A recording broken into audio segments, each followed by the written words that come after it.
পৃথিবীতে মানুষ অন্যায় অত্যাচার করে, জুলুম নির্যাতন করে, এক জায়গা থেকে অন্য জায়গা গিয়ে পালিয়ে পালিয়ে বেড়ায়। এক দেশ থেকে অন্য দেশে গিয়ে লুকায়, পালায়। সে পালানোর সম্পর্কে মহান রব্বুল আলামিন কোরআন ও কারিমে সূরা কিয়ামাহ 10 নং আয়াতে আল্লাহ রব্বুল আলামিন জানিয়ে দিয়েছেন, ইয়াকুলুল ইনসানু ইয়াউমাইযিন আইনাল মাফার।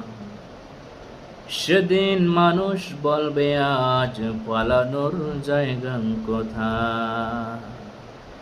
ইয়াকুলুল ইনসানু ইয়াউমাইযিন আইনাল মাফার। তাহলে সেদিন মানুষ নানান দিকে তাকাবে, যে দুনিয়াতে তো আমরা কোনো অন্যায় অপকর্ম করলে ভাবতাম যে এক স্থান থেকে অন্য জায়গায় অন্য স্থানে গিয়ে লুকিয়ে থাকা যেত, কিন্তু আজ তাকে বেষ্টনী করে ফেলছেন মহান রব্বুল আলামিন। আজকে সে পালাবে কোথায়? সে ভাববে যে আজকে আমার পালানোর জায়গা কোথায়। আল্লাহ রব্বুল আলামিন জানিয়ে দিয়েছেন সূরা কিয়ামার 11 নং আয়াতে, কাল্লা লা ওয়াজার, কাল্লা লা ওয়াজার। কখনো না, আশ্রয়ের কোনো জায়গায় নেই।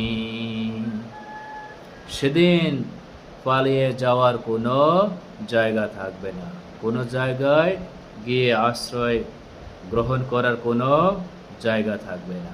সেদিন কোথায় হবে আশ্রয়, সে সম্পর্কে আল্লাহ রাব্বুল আলামিন কোরআন ও কারিমে জানিয়ে দিয়েছেন। সূরা কিয়ামার 12 নং আয়াতে আল্লাহ রাব্বুল আলামিন বলেন, ইলা রাব্বিকা ইয়াউমাইযিল মুস্তাকর, ইলা রাব্বিকা ইয়াউমাইযিল মুস্তাকর। আল্লাহ রাব্বুল আলামিন বলেন, সেদিন ঠাঁই হবে তোমার প্রতিপালকের নিকট।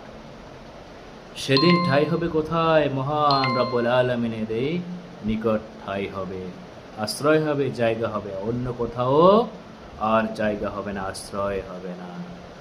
এজন্য মহান রব্বুল আলামিন আমাদেরকে দুনিয়াতে সঠিকভাবে সুন্দরভাবে জীবন গড়ার তৌফিক দান করুন। আমরা যেন কারো উপরে কোনো অত্যাচার, জুলুম, নির্যাতন না করি, সেই